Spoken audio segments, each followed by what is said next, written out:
오늘 우리와 함께 나눌 하나님 말씀을 보겠습니다. 창세기 16장 6절로 14절까지 말씀.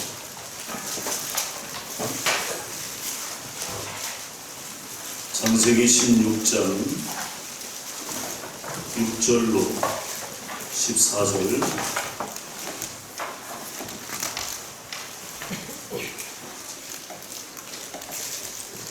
제가 한 절, 여러분들 한 절 교독하시겠습니다. 제가 먼저 읽겠습니다. 아브라함이 사레에게 이르되 당신의 여종은 당신의 수중에 있으니 당신의 눈에 좋을 대로 그에게 행하라 하매 사레가 하갈을 학대하였더니 하갈이 사레 앞에서 도망하였더라.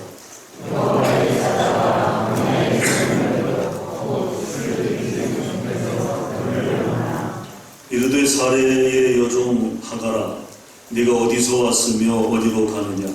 그가 이르되 나는 내 여주인 사레를 피하여 도망하나이다.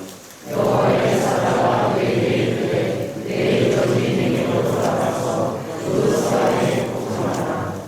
여호와의 사자가 또 그에게 이르되 내가 내 씨를 크게 번성하여 그 수가 많아 셀 수 없게 하리라.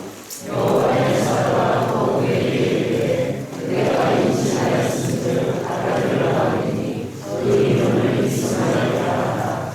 이는 여호와께서 그의 고통을 들으셨느니라. 그가 사람 중에 들락이 같이 되리니 그의 손이 모든 사람을 치겠고 모든 사람의 손이 그를 칠지며 그가 모든 형제와 대항해서 살리라 하니라. 하갈이 자기에게 주신 여호와의 이름을 나를 찾으시는 하나님을 알았으니 이는 내가 그에게 여기서 나를 찾으시는 하나님을 믿어보라. 다 같이 이름으로 그 샘을 부엘라 헤로이라 불렀으며 그것은 가데스와 베레 사이에 있더라.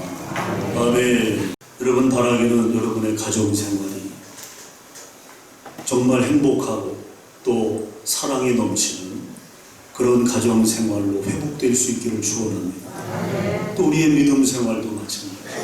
우리가 예수님과 결혼한 거 아닙니까? 예수님은 우리의 신랑 되시고 우리는 뭐예요? 신부죠. 그러니까 주님과 우리가 결혼 생활하는 것이 믿음 생활인데 이 믿음 생활이 행복해야 되겠죠. 늘 주님 생각하면 눈물이 핑 돌고 또 주님 생각하면 마음이 짠하고 뭔가 이렇게 전율이 느껴지고 교회를 향하여 나오는 우리의 발걸음이 가볍고 신랑을 맞이하는 신부의 마음으로 우리가 그렇게 믿음 생활해야 될 줄로 믿습니다.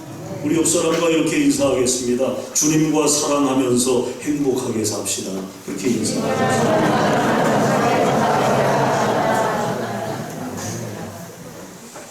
오늘 인생의 어려움을 만났을 때 7번째 시간, 억울한 자를 돌보시는 하나님. 우리 전통 악기 중에 해금이라는 악기가 있습니다. 해금 아시죠? 일명 깡깡이라고도 하죠. 깡깡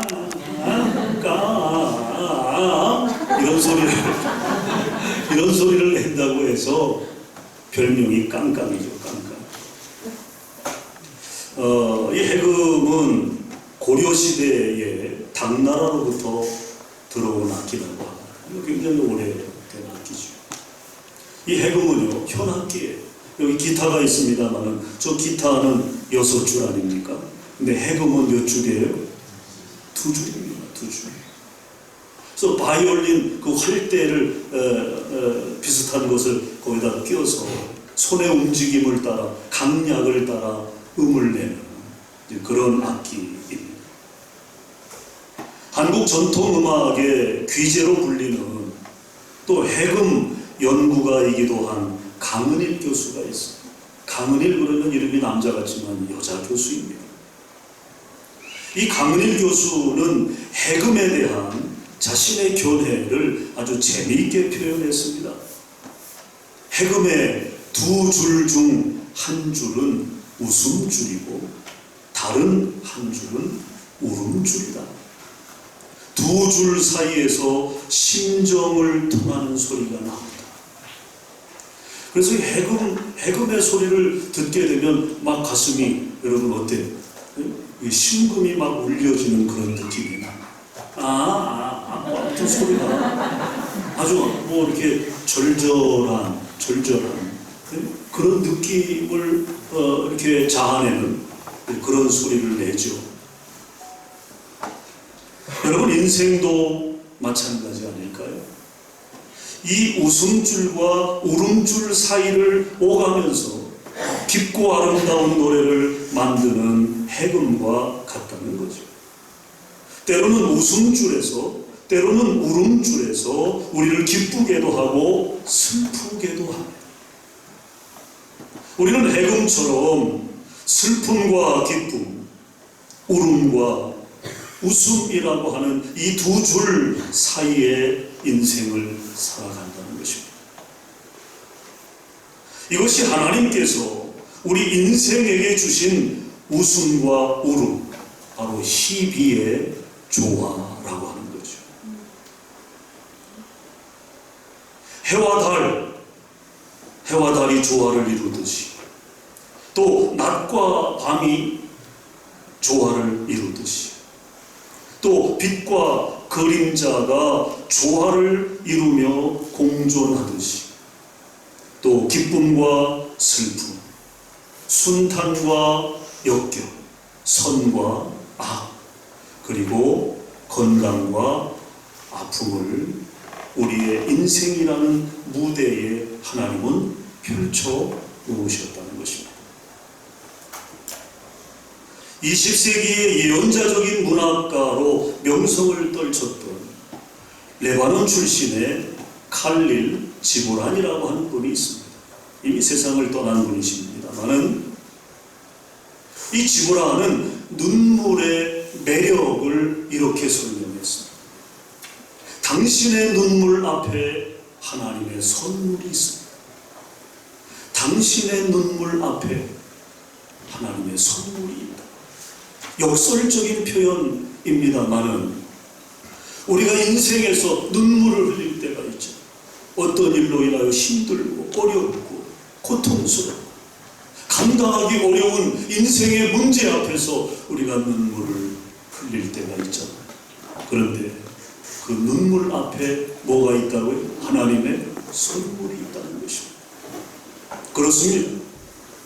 하나님은 우리의 눈물을 닦아주십니다. 우리의 애환을 풀어주십니다. 우리의 아픔을 씻어주십니다. 특히 우리의 억울함을 달래주신다는 것입니다.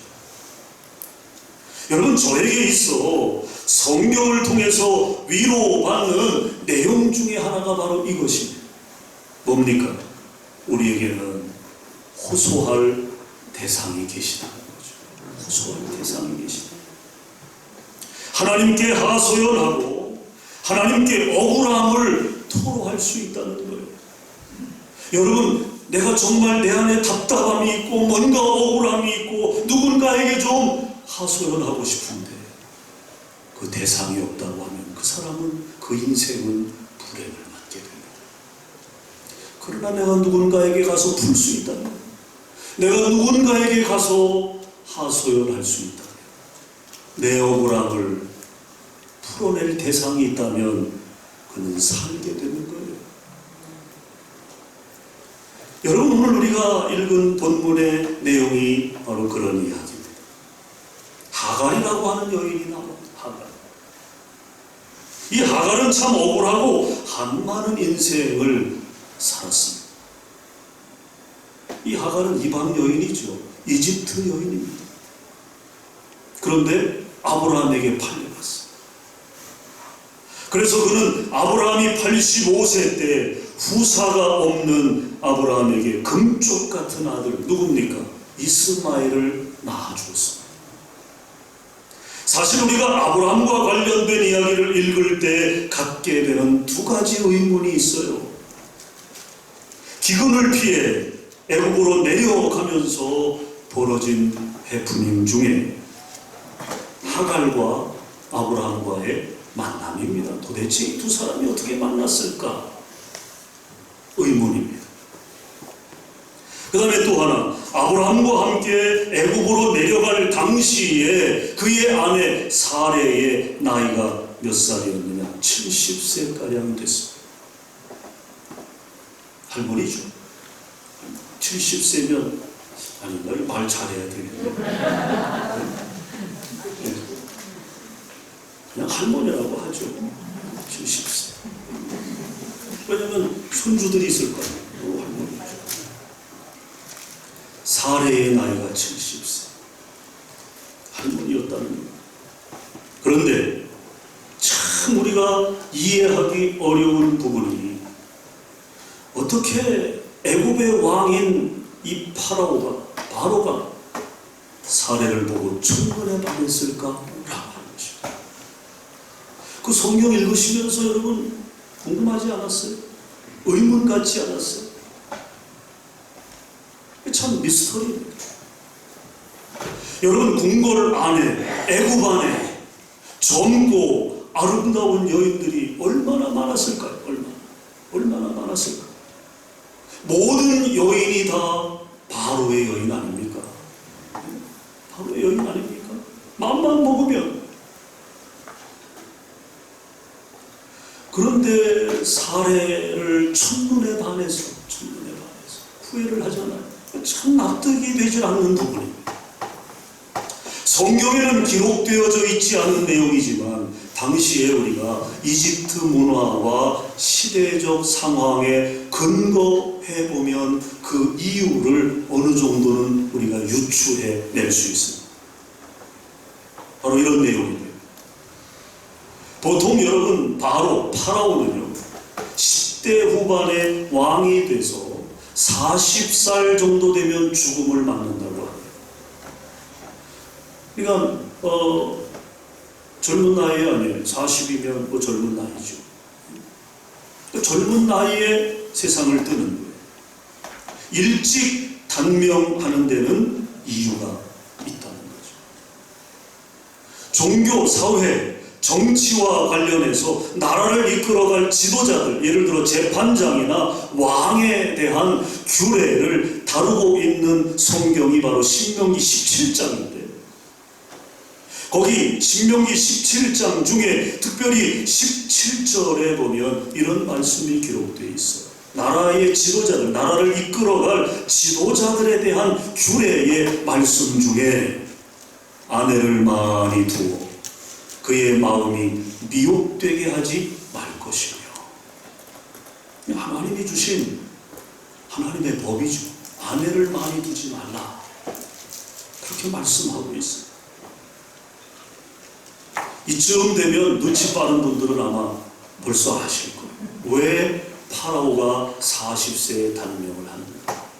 우리 과거에 우리 조선 왕조 때도 마찬가지죠. 왕들이 여러분 단명을 하는 이유가 있었다는 거예요. 즉 왕의 숙명이라고 할 수 있는 일부 다처의 구조적 상황이 결국 단명을 부르게 된다는 것입니다. 우리가 솔로몬 같은 경우에는 처첩이 몇 명이었어요? 1000명이었어요. 1000명. 우리 교인들은 심장이 강해가지고 마누라가 1000명이라고 그랬나? 1000명입니다. 1000명.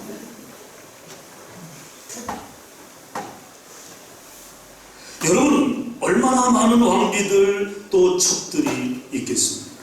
더군다나 애국 하면 초강대국이니까 그 나라의 바로 파라오니까 뭐 굉장했을 겁니다. 정략 결혼부터 해가지고 얼마나 많은 왕비들 첩들이 있었겠느냐. 또 그 사이에서 태어난 많은 왕자들과 공주들이 있었을 겁니다.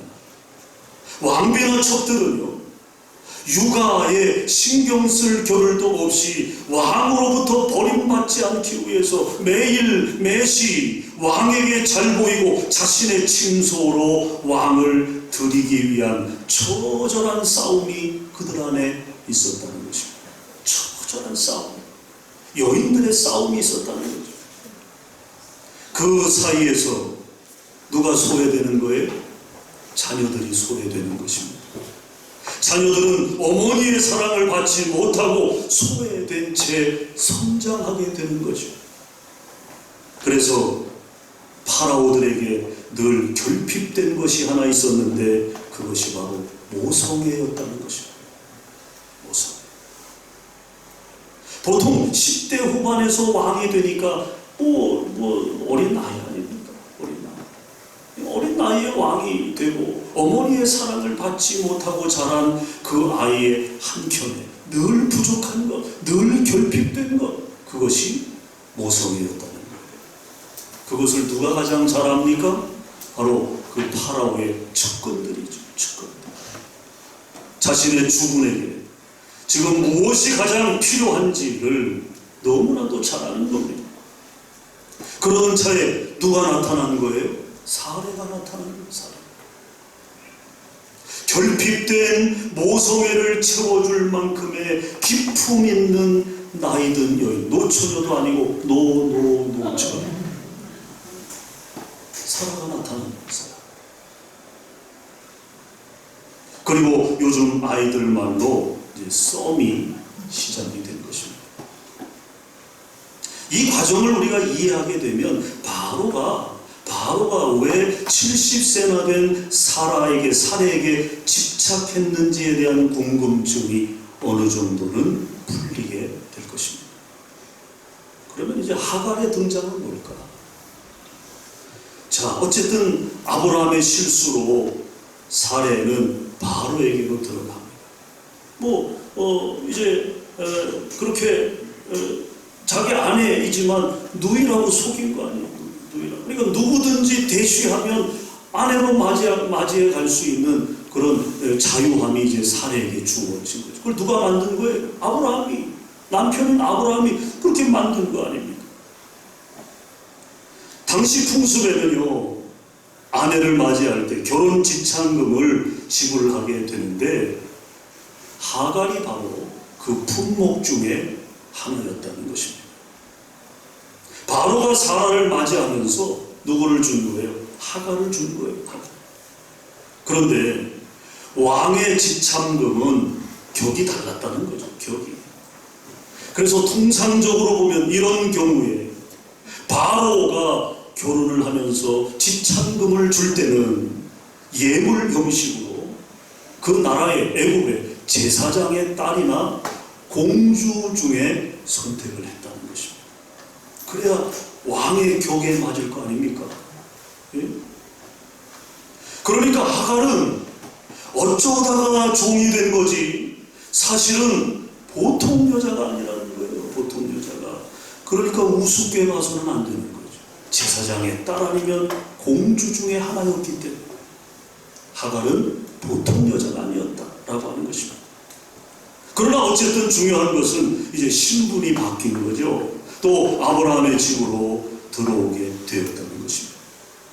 물론 하나님의 개입하심과 중재하심으로 아브라함의 실수에 의한 해프닝은 잘 정리가 됐습니다만 하갈은 그대로 아브라함의 가정에 남게 되었고 남편의 후사를 잊지 못한 책임감에 눌려있던 사라는 아내로서 힘든 결정을 합니다. 하갈을 누구에게? 아브라함 남편에게 허락을 한 거죠. 우리가 성경을 유심히 봐도 아브라함이 거절했다는 말씀이 없어요. 네? 거절했다는 말씀. 아마 우리 이기출 장로님 같았으면 거절했을 텐데 아브라함은 거절했다는 말씀이 없어요. 은근히 바랬든지 기대했든지 그거는 우리가 알 수 없겠지만 아무튼 사라가 어려운 결정을 하는 거죠. 내 몸으로 후사를 낳아야 되는데 낳아주지를 못하니까 그 미안함, 그 책임감, 그것 때문에 여인으로서 아내로서 어려운 결정을 합니다. 하갈을 남편에게 들여보낸 것입니다. 그리고 하갈이 임신을 하게 된 거죠. 그런데 얼마 지나지 않아서 본부인 사라가 임신한 소실인 하갈을 학대하기 시작했다는 거예요. 오늘 본문에 이제 그 내용이 나오는 거죠. 여러분 아무리 사라라고 하지만 여러분 그 여인의 자존심이 있잖아요. 또 속상함이 있잖아요. 점점 배가 불러오는 모습을 보니까 자기 배가 아픈 거죠. 자기 배. 어? 화도 났을 것입니다. 그래서 결국에는 이제 하갈을 학대하게 되었다는 거예요. 그 괴롭힘에 하갈은 더 이상 견딜 수가 없어서 가출을 하게 된 것입니다. 그러나 막상 집을 나왔지만 어디를 갑니까? 어디를? 예? 더군다나 임신한 몸으로 어디를 가요? 또 하갈의 친정은 이집트였기 때문에 너무 멀어서 집으로 돌아갈 수가 없었습니다. 그래서 들판에서 머물며 하염없는 슬픔에 빠졌습니다. 아직 어린 나이의 인생이었지만 돌이켜볼수록 억울함 뿐이었습니다. 내 신세가 어쩌다가 이렇게 되었나?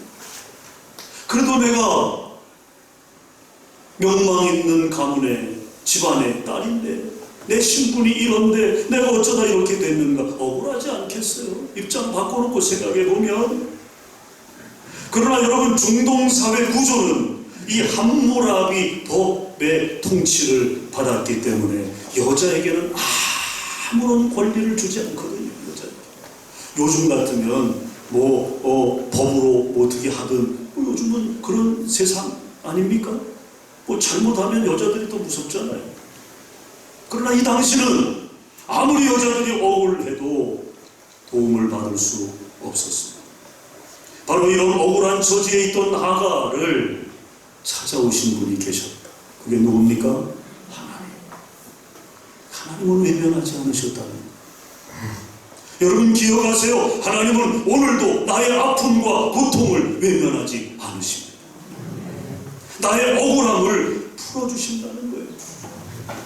그렇다면 아무런 힘이 없었던 하갈의 억울함을 풀어주신 하나님은 오늘 저와 여러분의 억울함과 애환을 어떻게 도와주시고 풀어주실까요? 첫째로 하나님은 고통당하는 자를 찾아오신다. 우리가 믿는 하나님은 고통 중에 있는 인간을 찾아오시는 사랑의 주님이십니다. 오늘 본문을 보면 하나님께서 외로움과 처절한 고독 중에 있는 하갈을 찾아오시는 장면이 무려 4번이나 강조되고 있어요. 7절, 9절, 10절, 11절. 하나님이 찾아오시는 장면. 여호와의 사자가 하갈 곁에 직접 찾아오셔서 계속해서 말동무해 주셨다는 것입니다. 학자들은요, 구약 성경의 이 장면을 처음으로 등장하는 성육신 이전의 예수님으로 해석하기도 합니다. 성육신 하시기 이전에 예수님이 하갈을 찾아가셨다는 거죠. 그래서 영어 성경에 보면요, 하갈을 찾아오신 분을 더 메신저라고 그렇게 번역을 했습니다. 더 메신저, 즉 하나님이 보내신 바로 그분이라는 뜻이에요.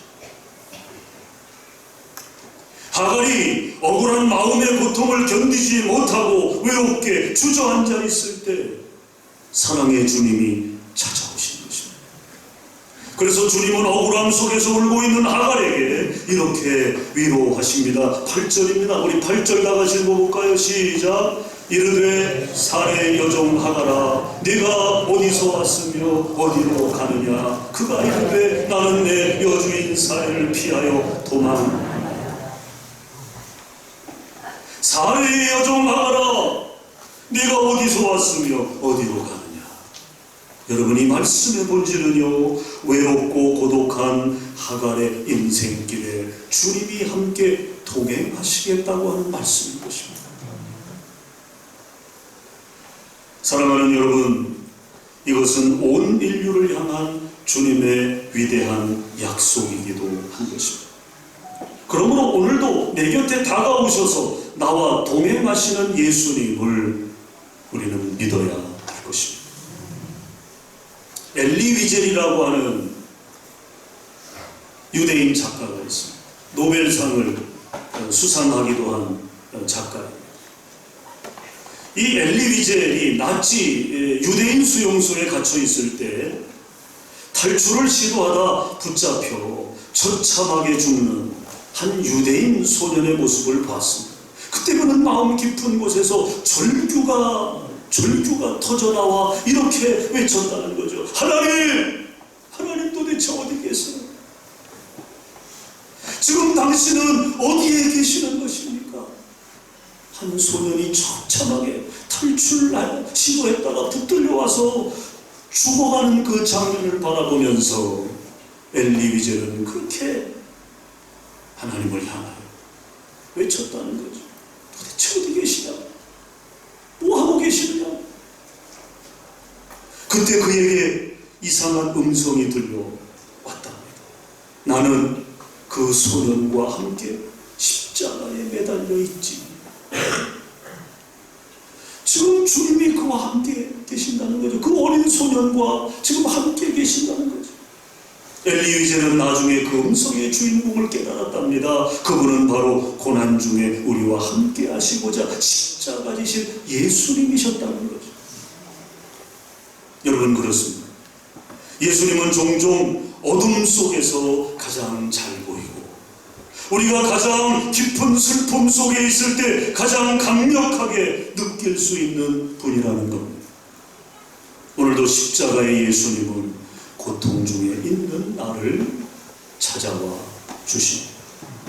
어떤 일로 인해, 때로는 사람으로 인해 아파하고 있는 내 곁으로 와주신다는 거죠.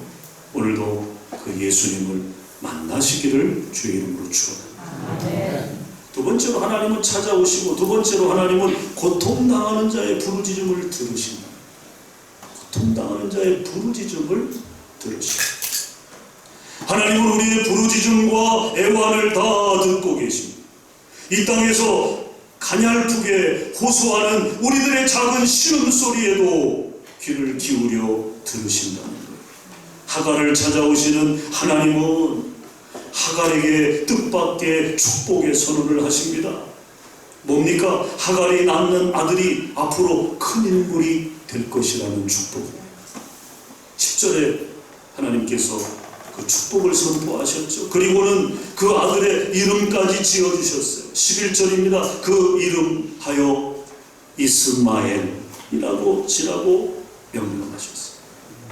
여러분, 이스마엘이라고 하는 뜻이 뭡니까? 엘, 하나님입니다. 이스마, 들으신다는 뜻입니다. 하나님은 들으신다. 들으시는 하나님. 할렐루야. 하나님은 오늘도 우리의 한숨소리와 우리의 신음소리를 다 들으시고, 우리의 절규와 애환의 기도에 귀를 기울여 주신다는 거예요. 사랑하는 아들아, 사랑하는 딸아, 내가 듣고 있어. 네 가슴의 소리를 듣고 있어. 그래서 다윗은 이렇게 간증합니다. 시편 34편 6절입니다. 이 공고한 자가 부르짖음에 여호와께서 들으시고 그의 모든 환난에서 구원하셨도다. 아멘. 여러분, 그렇습니다. 하나님은 오늘도 고통 중에 부르짖는 자의 간구를 들어주십니다. 환난 날에 나를 부르라, 내가 너를 건지리라. 그렇게 말씀하고 계십니다.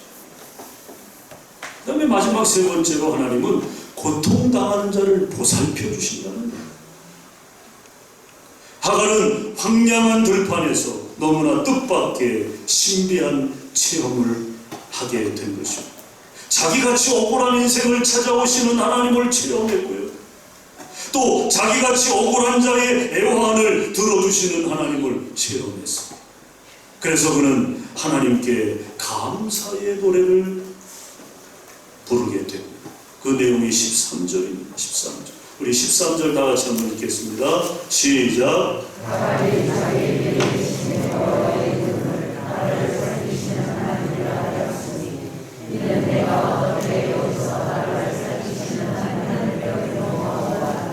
자, 여러분, 하갈의 감사의 노래, 오늘 반복되고 있는 표현이 있습니다. 뭡니까? 나를 살피시는 하나님.